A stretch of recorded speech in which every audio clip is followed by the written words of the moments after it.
예전부터 이 주변기기 및 액세서리에 대해서 꾸준히 인기를 받고 사랑을 받고 있는 다크플래시. 정말 다크플래시 하면 이제 거의 사실 가격이 그렇게 높지는 않기 때문에 보급형이라고 해도 그렇게 무리는 없겠죠. 이 보급형 시리즈들을 꾸준히 출시하고 사실 가장 많이 사랑을 받고 있는 그런 제품들로 자리만 잡혔는데, 다크플래시에서 출시한 제품 어느 것 하나 인기 없는 제품들이 없죠. 그만큼 어떤 소비자의 어떤 요구와 또 시대를 잘 분석을 하고 틈새 시장이 없을 것 같지만 다크플래시에서 내놓으면 정말 인기가 있고 그럴싸하고 그럴만해요. 특히 케이스라든지 더불어 오늘 보여드릴 이런 쿨러, CPU 공랭 쿨러인데 이미 히트 파이프를 사용한 공랭 쿨러의 역사가 10년이 넘다 보니 더 이상 나올 기술이라든지 어떤 그 특징이라든지 이슈가 될 만한 게 없어서 과연 출시를 해도 될까 하는 생각이 드는데, 자, 오늘 그래서 다크플래시에서 2011년도 하반기에 새롭게 출시한 공랭 쿨러 두 가지를 한번 살펴볼 텐데, 이름이 스펠링이 ELLSWORTH라는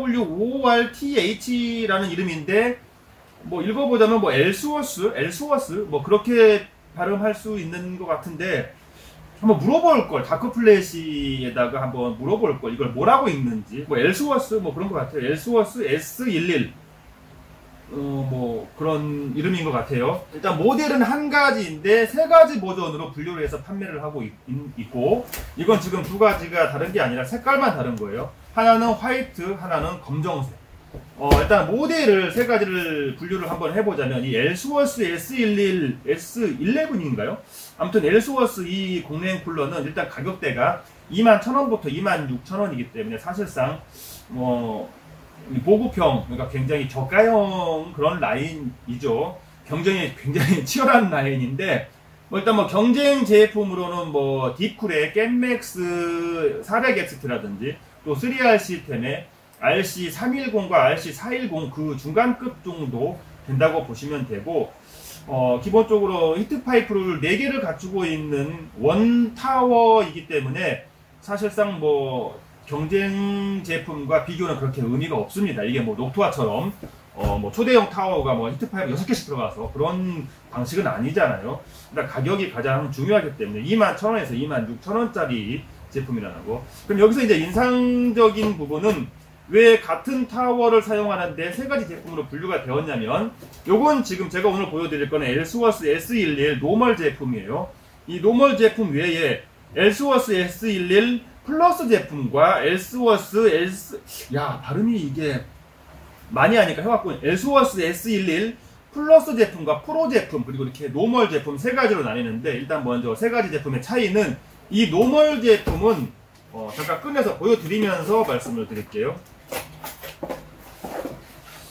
이 펜의 LED가 그냥 조종 컨트롤이 불가능한, 스스로 그냥 변하는 그런 LED를 가지고 있는 프로 제품과 플러스 제품, 상위 제품은 ARGB라고 그래가지고 메인보드와 연동을 해서 메인보드 5V 헤더에 연결을 해서 다른 컴퓨터의 다른 부품과 LED를 조화를 맞출 수 있는, 또 소프트웨어로 조정을 할 수 있는 그런 기능이 탑재된 게 플러스와 프로 제품이고, 그걸 ARGB라고 하죠. ARGB에 대해서는 제가 아마 유튜브 사상 가장 많이 언급을 했을 것이고 다들 알고 계시겠죠.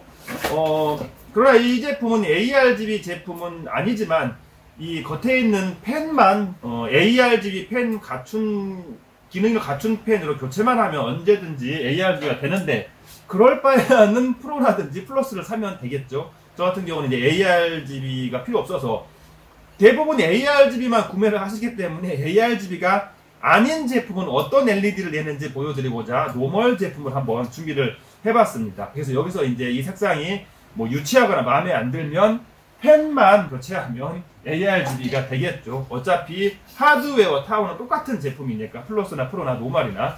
여기서 한 가지, 프로하고 또 플러스의 차이점은, 프로는 여기 상단에 이 방열판 맨 윗부분에 별도의 어떤 플라스틱과 같은 카바가 있어가지고 마감이 살짝 한층 더 고급스러워졌고, 이 플러스 제품 같은 경우는 이 상단 카바만 없고 ARGB만 들어가 있고, 이 노멀 제품은 카바도 없고 ARGB도 없고.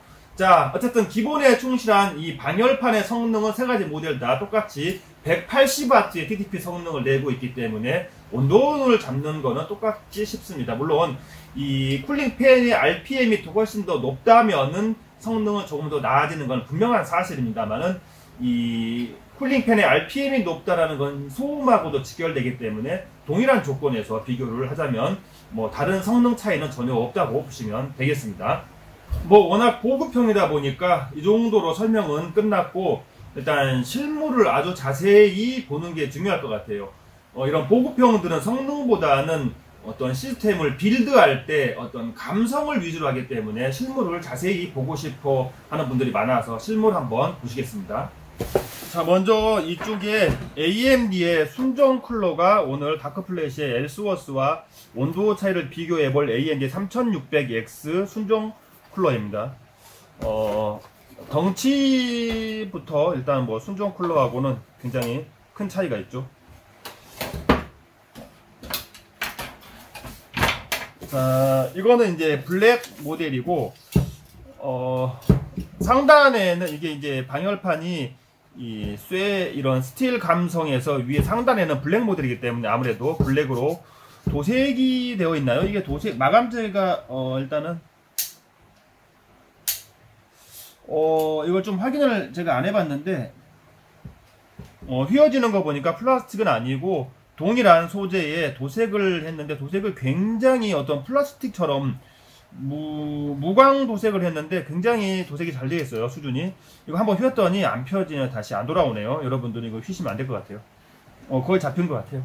자, 여기에 다크플래시 마크도 있어서 펜을 아무리 교체해도 다크플래시의 이미지는 꾸준히 살려낼 수 있을 것 같습니다. 근데 이제 블랙 모델인데 딱히 뭐 어디가 블랙스럽진 않고 그냥 맨 위 스틸만 블랙으로 너무 간편하게 블랙을 만들어낸 것 같은데요. 그리고 액세서리에 뭐 이런 박스가 들어있는데 여기 도대체 뭐가 들어있을까요? 저도 이제 처음 개봉을 해보기 때문에 박스를 다 찢어야 되네요. 뭐 일단 브라킷 종류 각종 CPU 모델에 맞춰서 써멀 그리스 조금 들어있고, 써멀 그리스가 주사기 타입으로 들어있어서 얼마 또 재활용하는데 기존에 이제 조그만 팩으로 들어있는 거에 비하면 뭐 주걱도 들어있어요. 자, 주걱도 들어있고 써멀 그리스도 주사기 타입으로 양도 굉장히 많네요. 이 정도면 8g 이상은 넘어갈 것 같아서 여러 번 사용할 수도 있겠네요. 주걱도 들어있고, 그리고 각종 브라킷들 또 있네. 브라킷이 굉장히 많네요. 자, 어디 CPU에 지원되는지는 사양을 표로 한번 보여드릴게요. 자, 지원되는 CPU는 뭐 거의 다 호환이 되기 때문에 큰 걱정하시지 않으셔도 되고, 앞서 말씀드렸다시피 ARGB 제품이 아니기 때문에 단순히 4핀 잭만 있습니다. CPU 펜 꼽는 자리에 그대로 깔끔하게 원 케이블 되어 있죠. 여기에서 4핀을 컨트롤하고 여기에서 들어온 전력을 통해서 그냥 LED는 불만, 그러니까 전원 공급만 해주는 그런 깔끔한 4핀이죠. ARGB 기능이 전혀 없는 그런 4핀입니다. 그래서 LED를 절대로 컨트롤할 수가 없는 그런 고정형, 스스로 변하는 고정형 펜을 사용하고 있습니다. 요건 이제 블랙 모델이고, 동일한 제품으로 화이트를 한번 보실 텐데, 이것도 저도 오픈을 한 번도 안 해봐가지고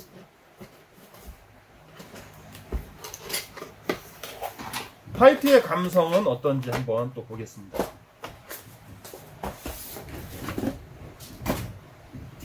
자, 요게 화이트, 요게 블랙. 역시 상단만 블랙과 화이트로 구분이 되어져 있고, 다크플래시의 로고를 회색으로 아주 세련되게 감성적으로 처리해내, 유치하지 않게 깔끔하게 색 조합을 했고, 화이트 펜인데 이 화이트의 펜의 이 색상이 하얀색이 아니고 우윳빛 색깔입니다. 우윳빛. 우윳빛 펜이고, 역시 동일하고 펜 색깔만 다를 뿐 펜은 동일한 펜을 사용했고, 고정형 RGB, 상단에만 흑색과 백색, 그리고 나머지 차이는 없습니다. 자, 여러가지 CPU를 체결할 수 있는 브라키 장착 구조를 한번 보게 되면 이렇게 볼트 타입으로 완전 독립형 구조로 되어 있어서 자신에게 꼭 맞는 브라킷만 사용하면 되기 때문에 불필요하게 이렇게 너덜너덜한 다리를 달고 다닐 필요가 없겠죠. 이렇게 깔끔한 구조가 가장 많이 이용되는 구조인 것 같습니다. 오래전부터 아무래도 이런 부분은 깔끔하기 때문에 불필요한 다리 때문에 뭐 메인보드에 간섭이 있을 확률에서도 자유롭고 이런 부분이 채택이 가장 선택이 잘 된 것 같고, 또한 지금 현재 이 모델들은 세 가지 모델 전부 다 원팬만을 기본 구성으로 판매를 하고 있지만은 필요시 쌍팬을 연결을 해서 조금 더 쿨링 성능을 강화할 수도 있는 구조입니다. 이 타워가 이 양면이 동일한 구조를 가지고 있기 때문에 한번 해볼까요?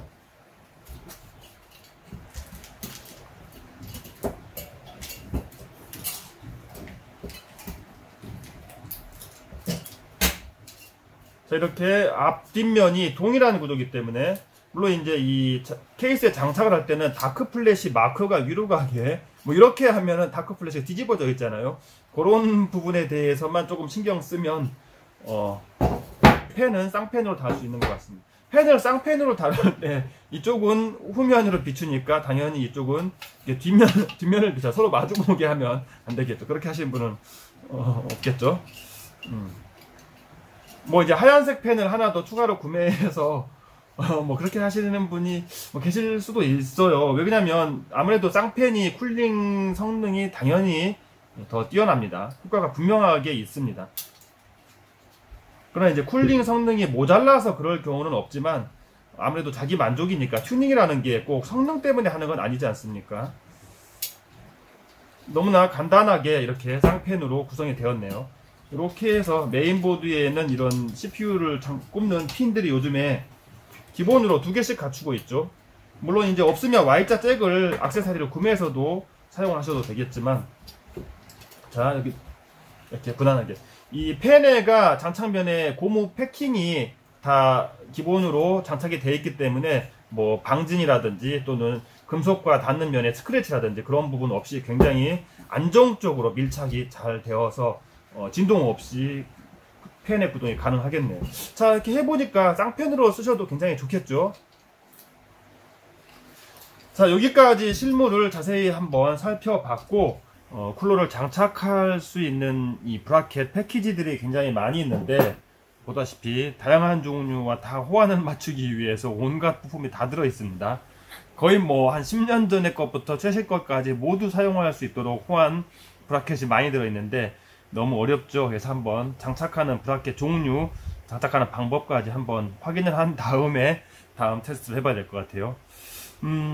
자, 이렇게 검은색 종류가 있고 제가 따로 분리를 해봤는데, 그 다음에 은색 종류도 물론 3가지씩이나 있습니다. 가장 먼저 불필요한 것부터 한번 치워볼게요. 이렇게 브라킷에 긴 나사와 스프링이 달려있는 2세트, 딱 봐도 양쪽으로 여기가 딱 서있지를 못하네요. 이렇게는 아니겠고, 나사를 잠그려면 이렇게 돼야 되겠죠. 이렇게 이런 식으로 돼야 되겠고, 항상 어떤 브라켓을 AMD든 인텔이든 소켓 어떤 것이든 장착하든 이렇게 타워에 고정할 수 있는 구멍이 4군데가 있기 때문에 이 조그만한 볼트 4개는 무조건 써야 됩니다. 무조건 이 4개를 여기다가 잠그는 용도입니다. 이렇게 고정하는 용도, 그런 용도이고, 이 브라켓은 어디에 쓰이냐면은 이런 인텔의 왜 X99나 X299처럼 핀 간격이 굉장히, 쿨러 간격이 넓은 메인보드들, 이런 보드들은 이미 백플레이트나 브라켓을 따로 분리할 수가 없거든요. 기본적으로 써야 되는 보드이기 때문에 이런 곳에는 이 메인보드 자체에 이 홀더가 있어요. 그래서 요것만, 날개만 갖다 꽂아서 쿨러를 장착할 수 있는 부품이기 때문에 X99나 X299, 그러니까 뭐 X5960X라든지 또는 뭐 10940X라든지 그런 또 제온이라든지 그런 시리즈들만 사용하는 거니까 일반적으로 많이 쓰이지가 않겠죠, 데스크탑용에서는. 그래서 요거는 제외를 해 놓겠습니다. 자, 그러면 나머지가 이렇게 남는데 이 검정색은 백플레이트에 쓰이는 용도라서 메인보드 뒷면에 이렇게 받쳐주는 용도인데, 요거는 이제 AMD에는 순정으로 들어가 있지만 불필요하니까 이따가 제거를 할 거예요.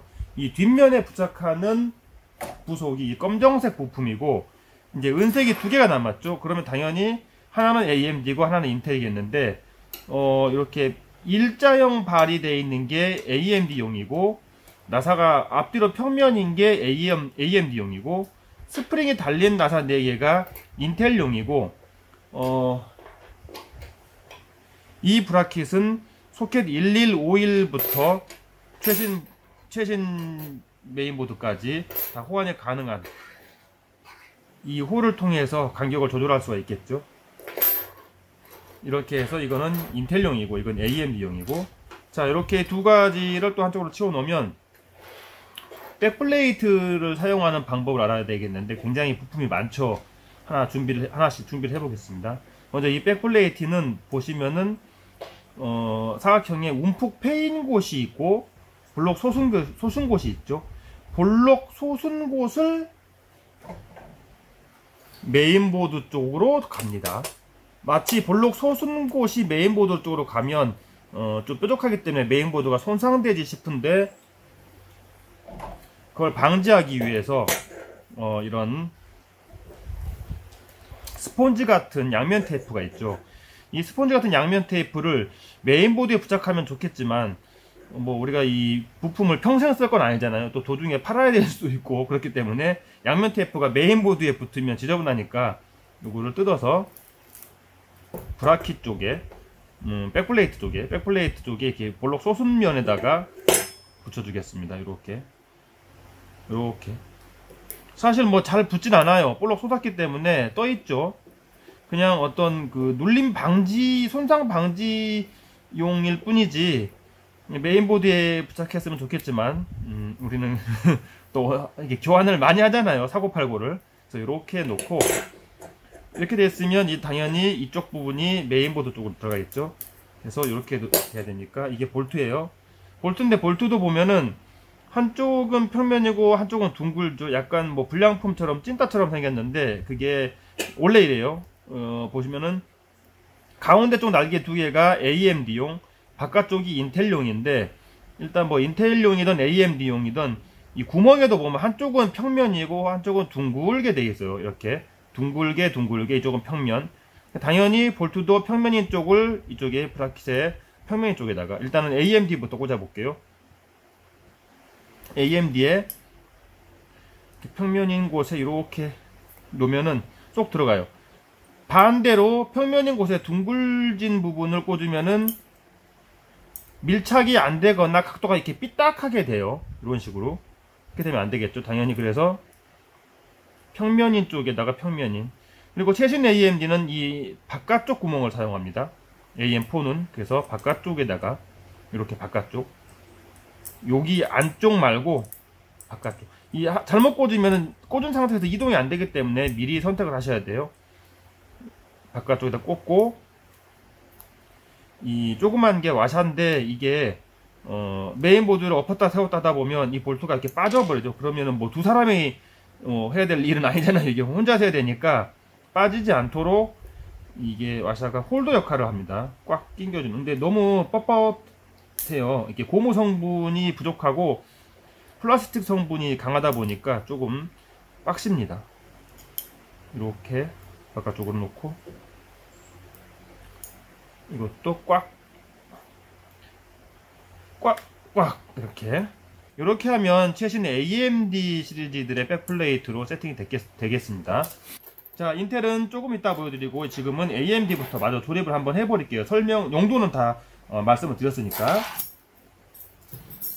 자, 이렇게 AMD용을 따로 한쪽으로 모아놓고, 쿨러를 장착하기 전에 당연히 밑면에 보호 필름을 뜯어내시고, 요거를 메인보드에 이렇게 올리면은 나중에 나사를 잠글 공간이 안 나오거든요. 그래서 이 팬을 일단 분리를 해내야 됩니다. 그래서 방열판에서 양쪽 걸쇠를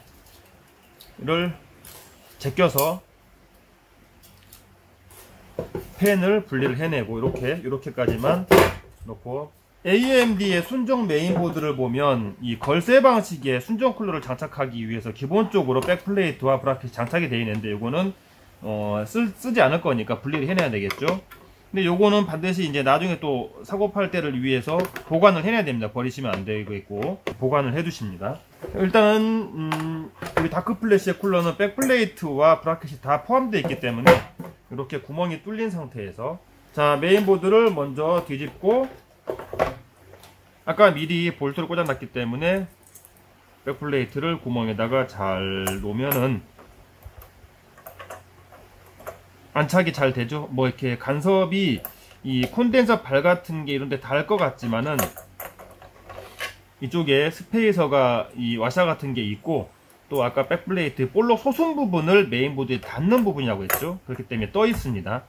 만약에 이 추가 발이 메인보드 콘덴서 뒷부분이라든가 어떤 각종 소자들에게 닿는다면은 뒤집어서 잘못한 거기 때문에 닿지 않게끔 확인을 하셔야 됩니다. 어느 방향으로 확인을 해도 닿는 부분이 없죠. 자, 이렇게 해서 한 번은 이렇게 뒤집어서 놓고, 이렇게 들면 빠지겠죠, 당연히. 그쵸? 그러니까 이 스페이서 겸 홀더입니다. 요거를 꽂아줍니다. 이제 웬만하면 센터를 좀 맞춰야겠죠. 너무 한쪽으로 치우치지 않게 놓고 꽂아줍니다.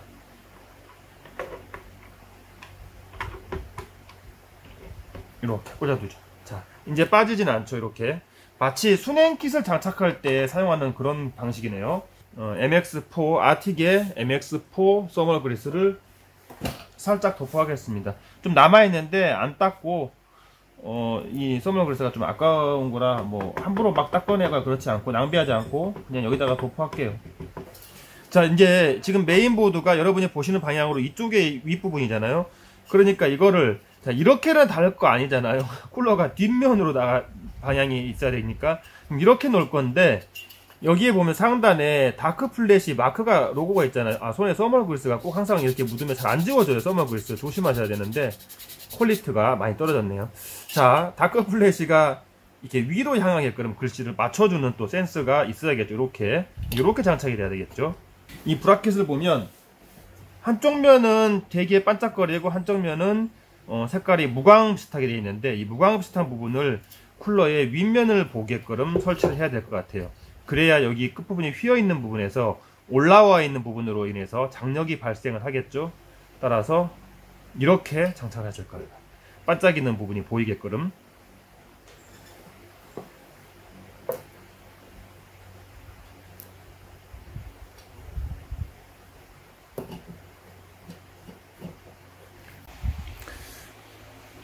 자, 이렇게 만질만질 반짝이는 코팅된 부분을 위쪽 방향으로 하게 되면 볼트를 잠그지 않아도 이미 각도가 아래로 꺾여 있기 때문에 이 CPU와 히트프레더를 그러니까 완전히 밀착시키기도 전에 이미 닿아 있습니다. 이렇게 더 이상 볼트를 잠궈도 더 이상 조여지지 않는다는 얘기죠. 그렇죠? 그러니까 반드시 이 반짝반짝 코팅된 부분을 아래로 향하고, 거칠거칠하게 코팅이 덜 된 부분을 위로 올려야 이게 날개가 이렇게 올라오겠죠. 그래야 누르는 장력이 생기겠죠. 한번 뒤집어서 보여드릴게요. 이제 자, 다시 이 날개를 풀러서 뒤집어서 코팅이 안 된 거칠은 면을 위쪽 방향으로 하게 바꿨습니다. 바꿨더니 화경에 지금 이렇게 장력을 추가로 줄 수 있는 부분이 떠 있죠. 자, 이 부분을 이제 볼트로 조이게 되면 요렇게, 그죠? 자, 이렇게 이런 방향으로 조립을 해야만 쿨러를 CPU에게 굉장히 밀착시킬 수 있는 장력이 이제 나옵니다. 아까 반짝이는 부분을 위로 보이게 보기 좋게 했더니 이미 볼트를 쪼기도 전에 붙어버렸었죠. 그러면 더 이상 밀착을 시킬 수가 없었잖아요. 이런 부분 반드시 주의하셔서 조립하셔야 됩니다.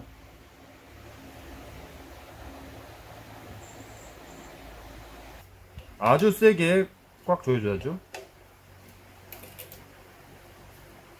자, 됐습니다. AMD용은 요렇게 장착을 합니다.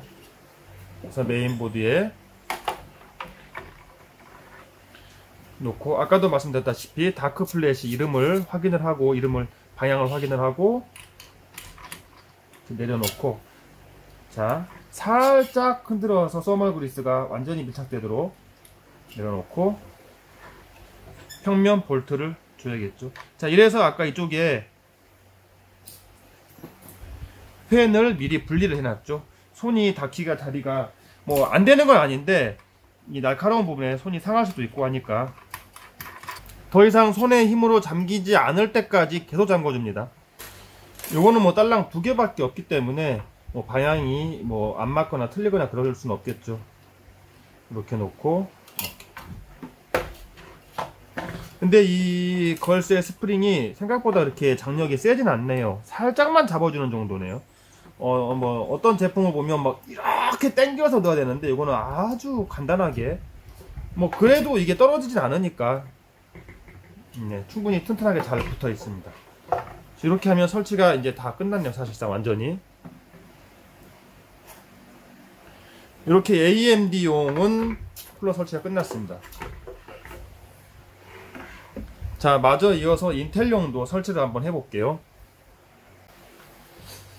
자, 인텔용도 역시 백플레이트는 공용으로 무조건 필요하기 때문에 백플레이트부터 세팅을 해봅시다. 뭐 이게 여유 부분이 안 들어있기 때문에 하나라도 잃어버리면 조립이 성공이 불가능합니다. 반드시 부품을 주의하셔가지고. 자, 역시 볼록 소순 부분을 메인보드 쪽으로 향할 거기 때문에 그건 동일합니다. 백플레이트 쪽에다가 고정을 하고, 기본적인 볼트 체결 방식은 아까랑 동일합니다. 당연히 이게 이제 메인보드 붙을 거니까. 인텔용이고, 자, 이제 소켓 크기를 확인해 봐야 되겠죠. 지금 제가 사용할 인텔 메인보드는 소켓 1151입니다. i3 7100을 사용하는 소켓 1151이기 때문에 어디가 핀의 위치가 맞는지 한번 대어 볼게요. 볼록 솟은 곳이, 그리고 이름 있는 곳이 위쪽으로 이렇게 향해야 되기 때문에 당연히 이 원래 있는 순정 백플레이트를 피해갈 수 있도록 홀이 다 가공이 돼 있어요. 여기 뚫어져 있죠. 이렇게 그것 때문에 막히진 않아요. 굉장히 이제 여유가 많이 있네, 공간이 많이 있네요. 인텔용은 이게 뒤집어서 해도 될 만큼은 아니고, 뒤집어서 하면 역시 이런 데 쇼트가 납니다. 따라서 아까와 AMD와 동일하게 움푹 패인 곳이 보이도록 볼록한 부분이 메인보드로, 굉장히 중요하니까 계속 강조를 하는 거죠. 잘못하면 바로 파손이 되니까. 자, 구멍을 보니까 안쪽 구멍이네요. 안쪽 구멍. 소켓 1151은 안쪽 구멍이네요. 자, 이렇게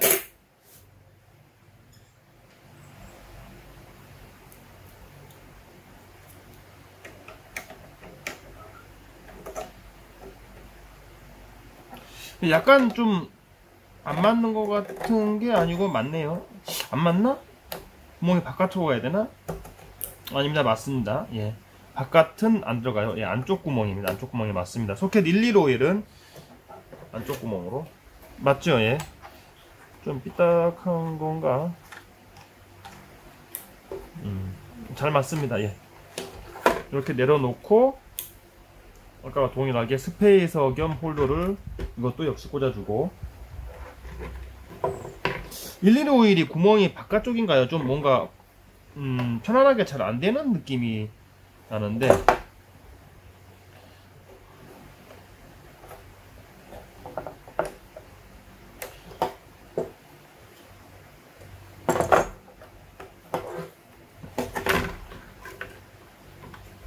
아닙니다. 잘 됩니다. 잘 되고, 이제 아까와 동일하게 역시 이번에도 회는 분리를 해 놓고 이번에는 이거를 사용하겠죠. 한번 맞춰볼까요? 메인보드에 잘 맞는지. 반짝이는 부분이 밑으로 가게 하라고 아까 말씀을 드렸죠. 그렇기 때문에 이렇게 넣으면 되겠죠. 네, 잘 맞네요. 아주 잘 맞습니다. 이렇게 이런 식으로 되겠죠. 그렇죠? 역시 이렇게 윤기가 있는, 광택이 있는 부분을 보이게끔, 밑바닥에 보이게끔. 이게 상부에 보이게 했었으면 더 좋았을 텐데. 역시 이게 메인보드 상단, 이쪽이 상단입니다. 이쪽이 상단이기 때문에 DF 다크 플래시가 위로 보이게끔 이렇게 올려야겠죠. 그 전에 서멀 그리스부터 이번에도 역시 조금 더 도포를 해주고, 이 정도 하면 충분하겠네요. 살짝 좌우로 비틀어서 골고루 서멀이 안착이 되도록 골고루, 끈적끈적하죠. 벌써 이렇게 볼트를 잠그지 않았는데 떨어지지 않을 정도로 딱 밀착력이 생기죠. 흡착력이 서멀 자체만으로, 서멀이 굉장히 되기 때문에. 자, 이제 스프링 볼트를 잠궈줍니다.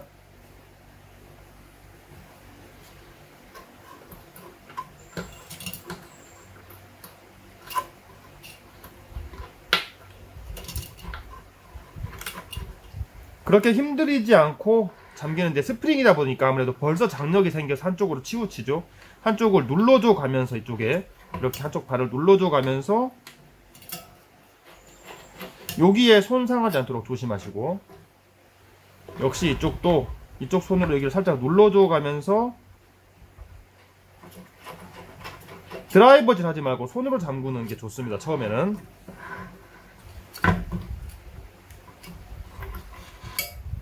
이쪽 마지막까지 눌러서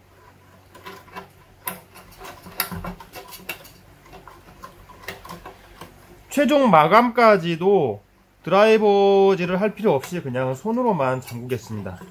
예. 완벽히 장착이 돼서 뭐 이제 벽돌 같죠? 단단하게 붙어가지고. 자세히 한번 보실까요?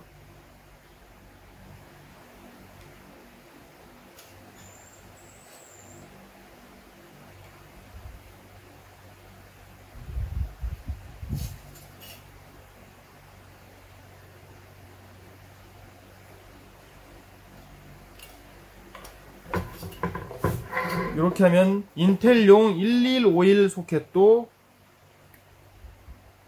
장착이 완료가 됐습니다. 이제 본격적으로 AMD의 3600X 순정 쿨러와 더불어 온도에 얼마의 차이가 있는지 한번 비교를 해보겠습니다.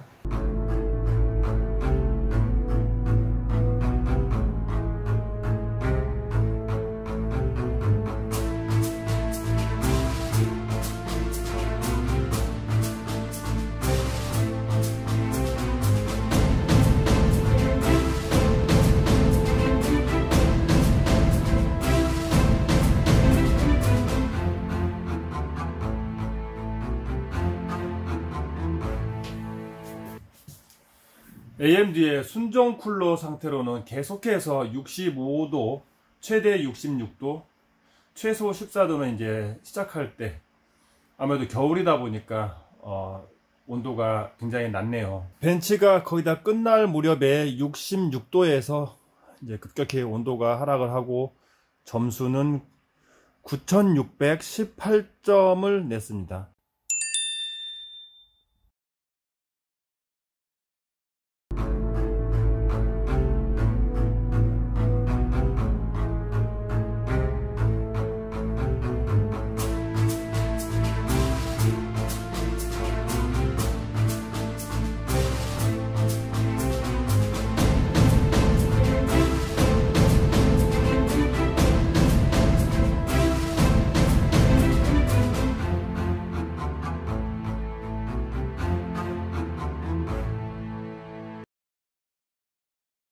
혹시나 접합이 좀 불량이었나 싶어서 분리를 한번 해봤는데, 역시나 굉장히 깔끔하게 밀착이 잘 되어 있었던 증거가 이렇게 못 뽑기가 될까 걱정될 정도로 굉장히 안착이 잘 되었었습니다. 공간이 뜨거나 치우친 부분이 없고, 서멀 제도프와 쿨러 재장착 이후에 지금 반복해서 테스트를 하고 있는데, 순정 쿨러 대비 점수는 9618에서 9691로 상당히 높은 점수가 상승을 한 건 사실입니다.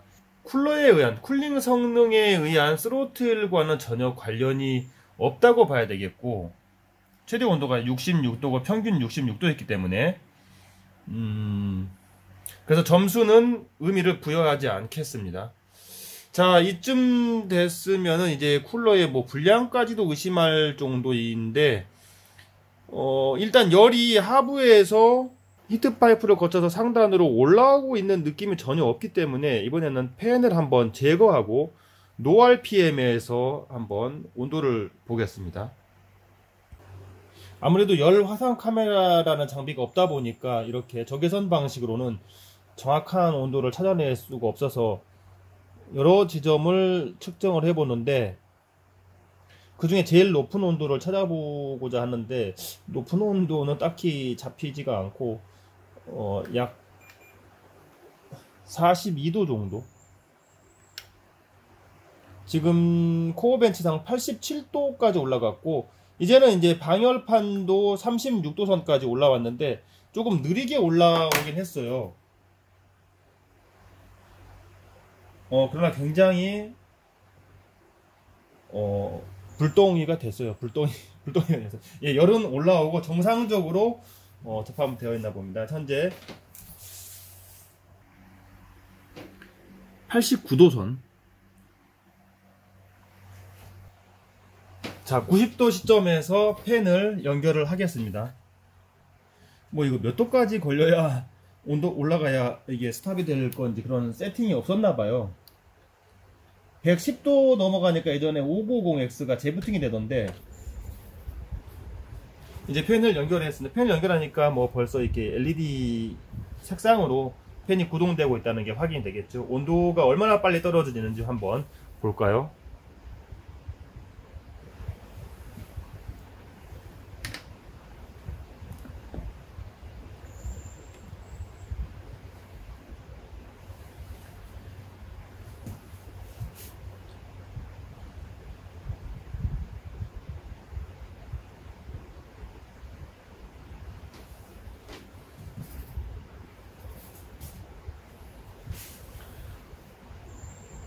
역시 히트 파이프가 정상적으로 작동을 하고 있었고 온도의 열 전달이 전혀 불량이 없이 잘 되고 있었다는 게 이런 테스트를 통해서 확인을 했네요.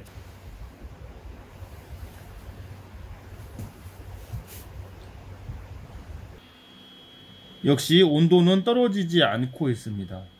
한 1도 정도 왔다 갔다, 65도 선을 왔다 갔다 하는데 큰 차이가 없어요. 그 얘기는 역시 이 히트 파이프의 열 전달량이 그렇게 많지는 않다. 자, 일단 이 AMD의 3600X 시스템에서는 순정 대비 뭐 겨우 2도 낮추는 선에 불과하다는 점까지만 확인을 하고, 쌍팬을 연결해도 효과가 극대화되지 않는다라는 점, 그리고 무팬 시에는 역시 자연 공기로는 온도를 잡을 수 없다라는 점, 원팬이 최적화되어 있는 그런 구조라는 점을 확인한 채로 이번에는 인텔로 한번 넘어가 보겠습니다.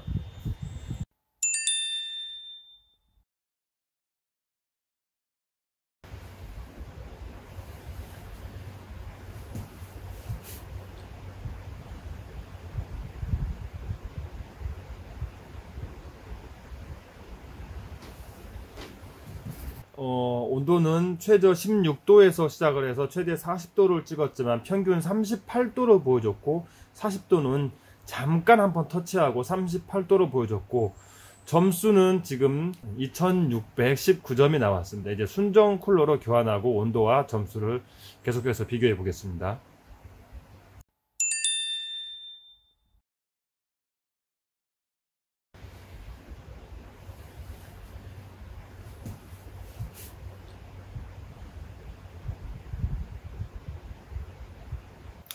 지금 인텔의 초코파이 순정 쿨러와 비교시 8도의 차이가 난다는 점은 뭐 이렇게 마냥 기뻐할 만한 그런 큰 점수는 아니라고 봐도 되지 않을까. 일단 더 지켜보겠습니다. 자, 순정 쿨러로 깔끔하게 마무리가 되었는데요. 최대 온도는 49도를 찍어줬고, 평균 온도도 48도 선을 계속 유지해 줬었고, 점수는 2593점. 인텔로 넘어오니까 그래도 그럴싸한 결과를 좀 보여주긴 했네요.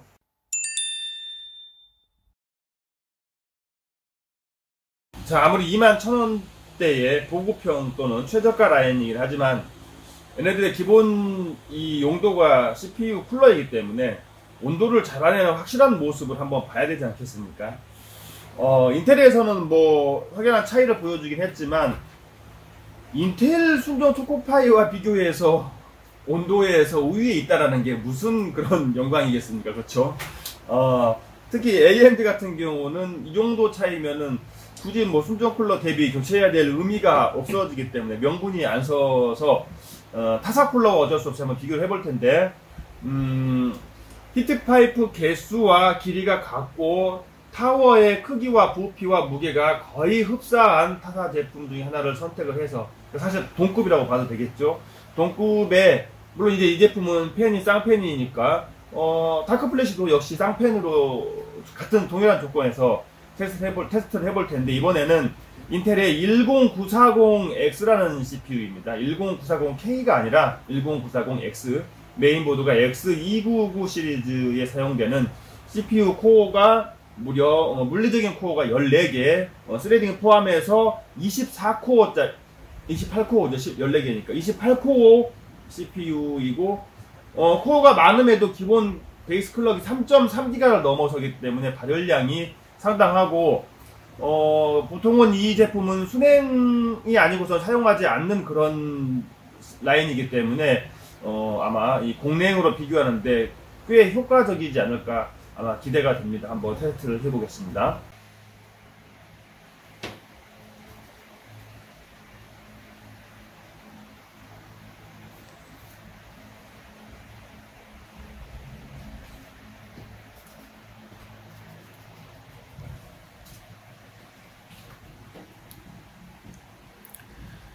아무래도 현재 온도가 또 스타트 온도가 많이 바뀌었고 CPU 자체가 틀리기 때문에 최소 시작 온도가 27도였어요.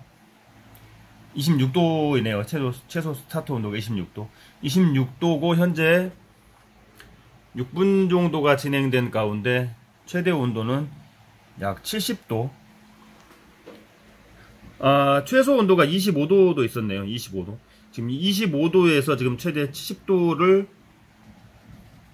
나타내서 아마 이번에는 좀 많이 차이가 나지 않을까. CPU는 10940X, 그리고 현재 클럭은 3.8기가 정도 들어가 있네요.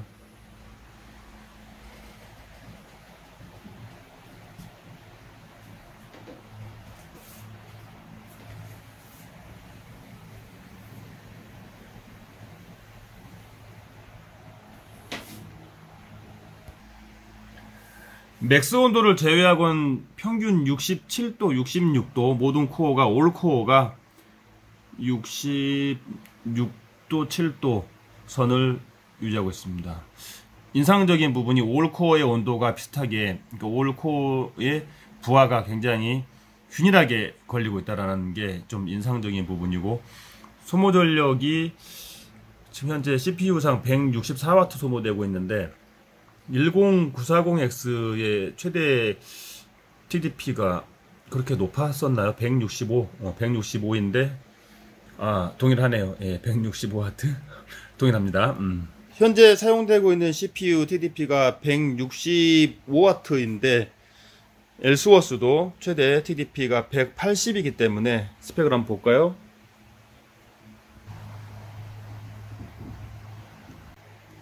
인텔의 10940X 시스템에서 타사 쿨러로는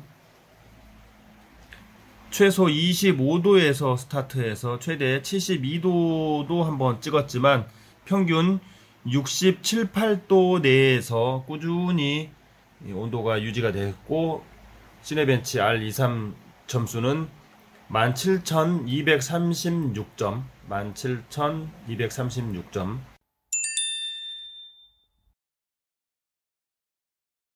다시 다크플래시의 엘스워스 블랙으로 교체를 했고, 아까와 동일하게 펜은 쌍펜으로, 역시 다크플래시 엘스워스에 기본 포함되어 있는 펜으로 쌍펜으로 구성을 했습니다. 이 방열판 자체의 타워는 앞서 테스트했던 제품과 사실상 4개의 히트파이프로 갖추고 있고, 높이, 크기, 무게, 부피, 심지어 어떤 디자인, 외부 생김새까지 거의 사실상 동일한 제품을 테스트했기 때문에 아마 좋은 비교 대상이 되지 않을까 싶습니다.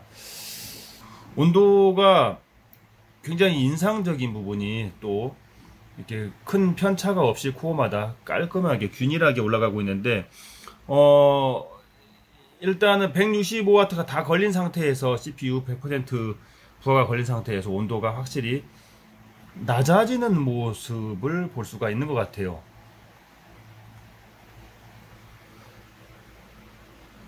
60도, 70도 선을 넘지 않고 있죠. 끝까지 한번 지켜보겠습니다. 자, 방금 전 17,236점에서 약 3점 정도 상승한 17,239. 점수 차이는 없다고 봐야 되겠고, 온도 차이를 보면 최대 63도 코어가 하나 보이는데 평균 58, 59, 60으로 모든 코어의 온도의 편차가 거의 없이 굉장히 균일하게 58, 59, 60선을 보였습니다.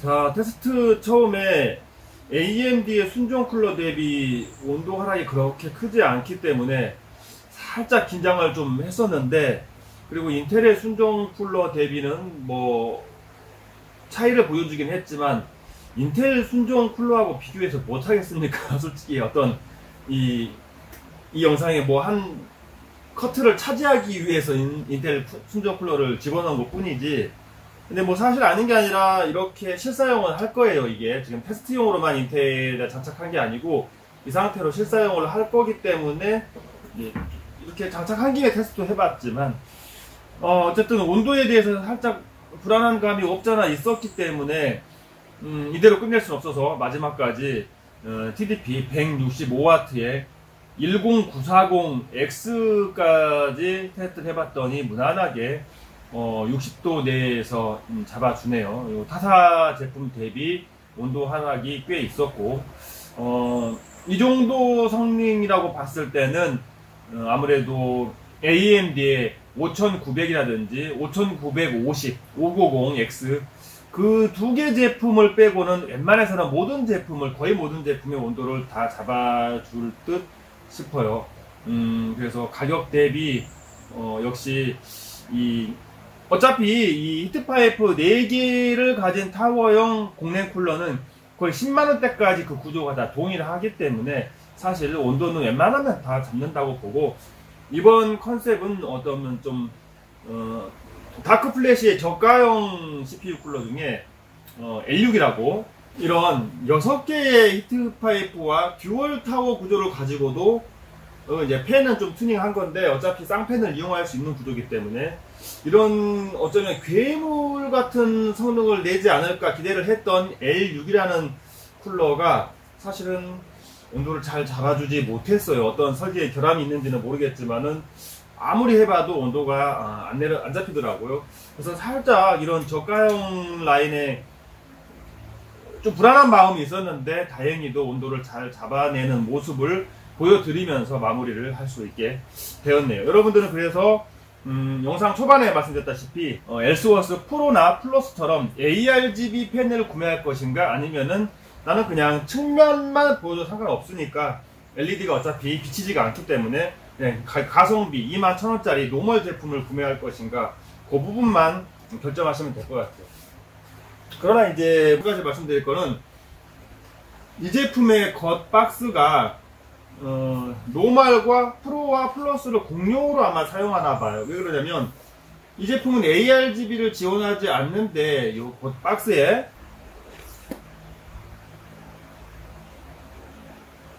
ARGB 인증 마크가 붙어 있는데, 아무래도 프로와 플러스를 함께 이 같은 상자를 이용하다 보니까 이런 일이 발생하지 싶은데, 여기 이제 어차피 노멀 어쨌든 노멀 제품은 ARGB를 지원하는 펜이 포함되지 않았기 때문에 여기에 스티커라도 하나 붙여서 요거는 스펙을 좀 노출되지 않게 했어야 되지 않나 그런 생각을 해봅니다.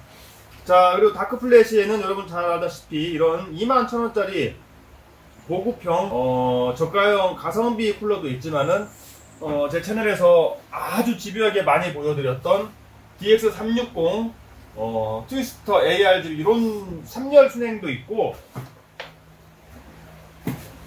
2열 순행으로 가성비 끝판왕인 DT240 ARGB 이런 순행 제품도 있고 전부 다 이 순행 중에서는 가격 대비 거의 뭐 경쟁 상대가 없을 만큼 가성비가 뛰어난 제품들이고 특히 디자인 하면은 뭐 잘 아시죠?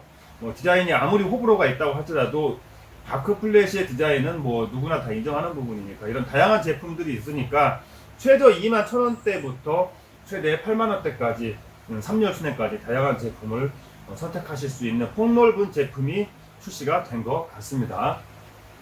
시청해주셔서 감사합니다.